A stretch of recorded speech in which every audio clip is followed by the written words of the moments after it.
og Klinsmann ind igen. Lige markerer. Juni 1992, EM-finalen 1-0 til Danmark. Der er spillet godt 19 minutter af anden halvleg.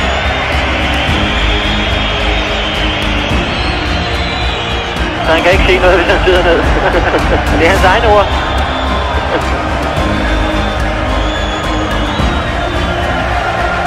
Jeg kan heller ikke mærke om sig. Fra nu af, så ved man aldrig, hvad der kan ske i et EM. Men det har virkelig givet dem problemer. Og den er hjemme, Flemming. Jeg tror det. Det kan ikke klippe nu. Er du pessimist? Jamen, jeg er ved at gøre noget i dine bukserne i øjeblikket.